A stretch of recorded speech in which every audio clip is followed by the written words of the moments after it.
अब इम्तिहान है सीसीडी का और पंजाब पुलिस का। मजा अब आएगा, पता चलेगा जब वो जनाब कौन सा वो हज करके आया है। उन्होंने जनाब एक अमीर बलाज टीपू ट्रका वाला है, उसके कत्ल में जनाब वो मरकजी मुल्ज़म है। किस तरीका वारदात से जनाब उन्होंने शूटर हायर किए और किस तरीके से जनाब उन्होंने जनाब उसका कत्ल करवाया कि जनाब कोई गरीब का बच्चा जब ये पकड़ते हैं ना किसी जुर्म में, तो फौरन से पहले उसके साथी उसको छुड़वाने आ जाते हैं और फिर उसके साथियों की फायरिंग से जनाब वो मारा भी जाता है। अभी इन्होंने बड़ा बंदा पकड़ा है। अब इन्होंने जनाब एक सियासी बंदा पकड़ा जनाब, जो घर पे बैठकर बंदे मरवाते हैं लोग। यार ये डॉन है जिनसे लोग डरते हैं। तो इस दफा पंजाब पुलिस का और सीसीडी का इम्तिहान है। इस इम्तिहान में देखते हैं अब ये सीसीडी कितना पास होती है। इस दफा ये देखा जाएगा कि किस तरह टीफी को छुड़वाने के लिए उसके दोस्त आएंगे और जनाब उसके दोस्त ही जनाब बकुआ करेंगे। और देखते हैं ना कि जनाब सीसीडी वाले टीफी बट को भी निशानदी के लिए लेके जाएंगे। उसके तो दोस्त भी बड़े हैं, उसका तो ताल्लुक भी बड़ा है, तो उसको तो छुड़वाने के लिए हजारों लोग या सैकड़ों लोग आ सकते हैं। जो बेचारे छोटे जुराइम करते हैं वो तो बेचारे हैरान और परेशान हो जाएंगे कि जनाब हमें छोटे छोटे जुर्म में इतनी बड़ी सजा दे दी जाती है। पंजाब पुलिस के लिए भी है, सियासतदानों के लिए भी है, वजीर आला के लिए भी है, वजीर आजम के लिए है, आर्मी चीफ के लिए है, सभी के लिए एक सवालिया निशान है कि जनाब इस दफा ये तीसरी बट को पकड़ लिया, इन्होंने आगे ये क्या करते हैं। उन्होंने एक एहसन शाह लड़के को मर्डर किया जनाब, पुलिस मुकाबला किया, उसको जेल से निकाला। जेल से निकालने के बाद जनाब आगे हम निशानदी के लिए लेकर जा रहे थे तो जनाब रास्ते में जनाब उसके साथियों ने हम पर हमला किया और जनाब वो अपने साथियों की फायरिंग से कत्ल हो गया। इस दफा सीसीडी का इम्तिहान है। इस दफा देखेंगे कि तीसरी बट के साथी भी उसको छुड़वाने आते हैं कि नहीं आते।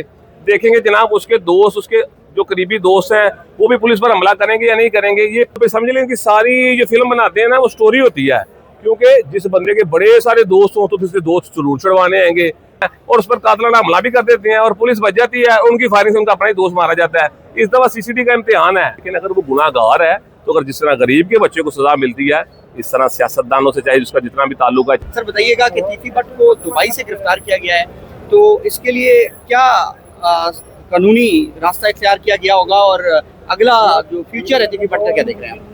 देखिए जी, आपने जो पहला सवाल पूछा है कि किस मकसद के लिए गिरफ्तार किया गया है, वो जनाब कौन सा वो हज करके आया है। उन्होंने जनाब एक अमीर बलाज टीपू ट्रका वाला है, उसके कत्ल में जनाब वो मरकजी मुल्ज़म है। और दूसरी बात ये है कि अगर इंटरपोल टीम के जरिए सीसीडी ने उसको गिरफ्तार किया है तो जब पाकिस्तान में उसको लेकर आएंगे, इन्वेस्टिगेशन होगी तो फिर पता चलेगा कि जनाब ने उस मरकजी रोल में जनाब ने किस तरह से प्लान किया, किस तरीका वारदात से जनाब उन्होंने शूटर हायर किए और किस तरीके से जनाब उन्होंने जनाब उसका कत्ल करवाया। और दूसरी बात आप पूछ रहे हैं कि जनाब उन पर सज़ा क्या होती है, वो मेरे अंदाजे में तो FIR मेरे सामने से नहीं गुजरी, लेकिन 109 में मशवरे में होंगे वो, या 120B उन पर लागू होगी। इसके मुताबिक जब तक इन्वेस्टिगेशन नहीं ना हम देखेंगे कोई फैसला नहीं हम कर सकते। क्रिमिनल कॉन्स्पिरेसी होती है, आपने मशवरे में हम बिला मशवरा हो कि जनाब प्लानिंग के थ्रू जनाब उसको आपने मारने की कोशिश की या तैयारी की कि जनाब फलानी जगह बंदा मौजूद होगा तो हम ऐसे ऐसे करेंगे। गिरफ्तार वो हो चुका है। सबसे बड़ा सवाल यह निशान सीसीडी के लिए ये है, पंजाब पुलिस के लिए ये है कि जनाब कोई गरीब का बच्चा जब ये पकड़ते हैं ना किसी जुर्म में, तो फौरन से पहले उसके साथी उसको छुड़वाने आ जाते हैं और फिर उसके साथियों की फायरिंग से जनाब वो मारा भी जाता है। अब ये बड़ा बंदा इन्होंने पकड़ा है। अब मजा आएगा, अब देखेंगे ये क्या करते हैं। सीसीडी को चैलेंज। हाँ, अब ये तीसरी बट को पाकिस्तान में लाकर उसके साथ क्या करेंगे।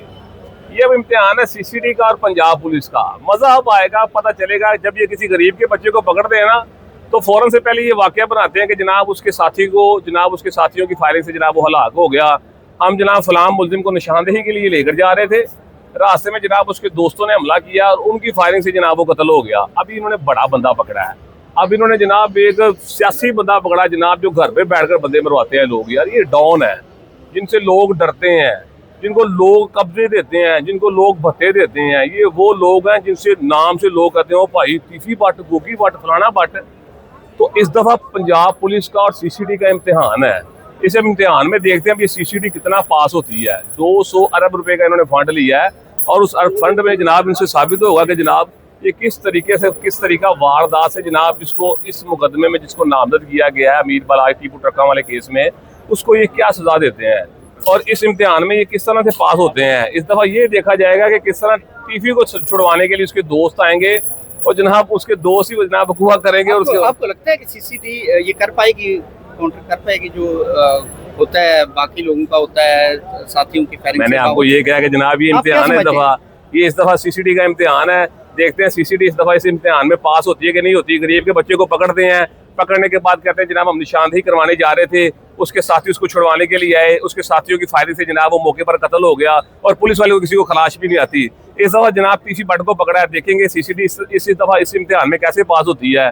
देखते हैं ना कि जनाब सीसीडी वाले पीसी भट्ट को भी निशानदेही के लिए लेके जाएंगे, उसके तो दोस्त भी बड़े हैं, उसका तो ताल्लुक भी बड़ा है, तो उसको तो छुड़वाने के लिए हजारों लोग या सैकड़ों लोग आ सकते हैं। उसका जो ताल्लुकात है सियासतदानों से बड़ा मजबूत है, तो सियासतदान बचा पाएंगे उसको। पीएमएलएन से ज्यादा ताल्लुकात है और पीएमएलएन की जो है इस वक्त देखिए जी, कोई भी सियासी जमात अगर ऐसे लोगों का साथ देगी तो फिर जनाब जो गरीब लोग हैं, जो बेचारे छोटे जुराइम करते हैं, वो तो बेचारे हैरान और परेशान हो जाएंगे कि जनाब हमें छोटे छोटे जुर्म में इतनी बड़ी सजा दे दी जाती है और इनको जनाब इतने बड़े जुर्म में कोई सजा नहीं मिली। तो ये एक सवालिया निशान इदारों के लिए भी है, पंजाब पुलिस के लिए भी है, सियासतदानों के लिए भी है, वजीर आला के लिए भी है, वजीर आजम के लिए है, आर्मी चीफ के लिए है, सभी के लिए एक सवालिया निशान है कि जनाब इस दफा ये पीसी भट्ट को पकड़ लिया, इन्होंने आगे ये क्या करते हैं।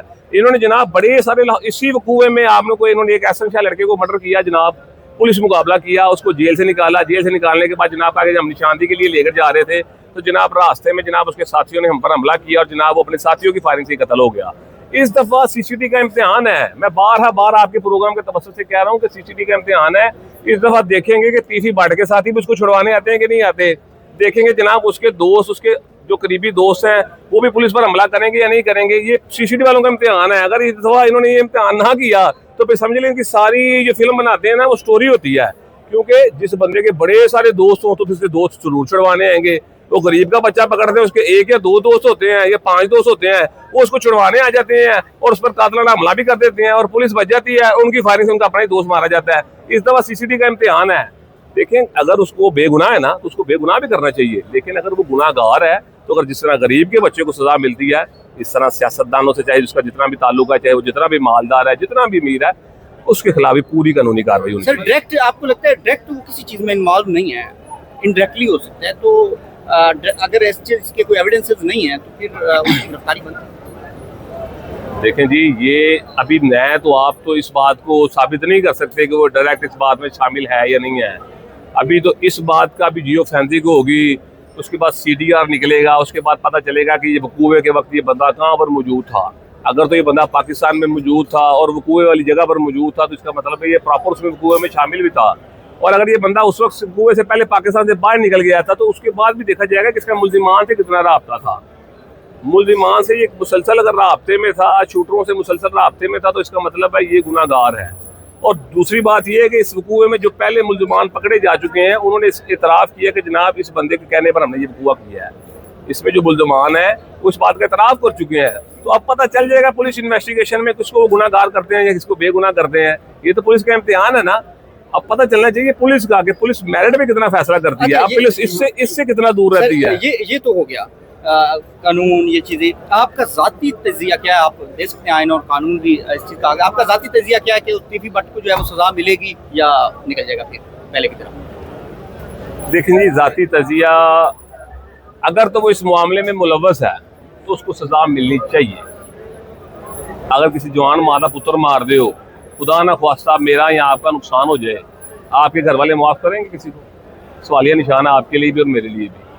अगर किसी पुलिस ऑफिसर का पुत्र कत्ल कर देना तो पुलिस वाला उसको माफ़ करेगा? अगर किसी वजीर का, किसी मशीर का पुत्र कत्ल हो जाए देखा उसको वो माफ़ कर देंगे? बात ये है कि अगर उसने जुर्म किया है या उस जुर्म में मुलव्वस है तो मैं यही कहूँगा कि उसको सजा ज़रूर मिलनी चाहिए। और अगर पुलिस इन्वेस्टिगेशन में ये बात साबित हो जाए कि जनाब वो इस जुर्म में मुलव्वस नहीं है, उसने ये काम नहीं किया, तो फिर उसको सजा नहीं मिलनी चाहिए।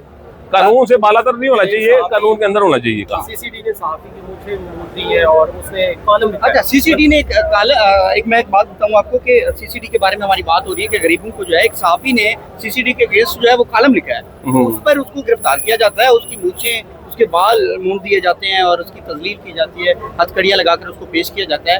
तो इस पर कुछ कहना चाहेंगे आप? इस पर मैं यही कहूँगा कि ताकतवर जब अरूज पाता है ना तो अपनी औकात भूल जाता है, जालिम जब अरूज पाता है तो अपनी औकात भूल जाता है। एक वक्त था कि हमारे मुल्क में कलम की ताकत सबसे मजबूत थी।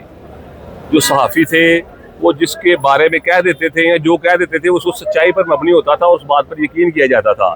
लेकिन इन्हीं सहाफ़ियों में, आपने बुरा नहीं मनाना मेरी बात का, कुछ काली ऐसी भेड़ें हैं जिनका ताल्लुक इनके साथ भी है। वो इनके साथ बैठते हैं, टेबल पर बैठ कर चाय भी पीते हैं, बिस्किट भी खाते हैं, केक भी खाते हैं और बाद में जनाब आप लोगों के पैगामात भी इन्हें पहुँचाते हैं।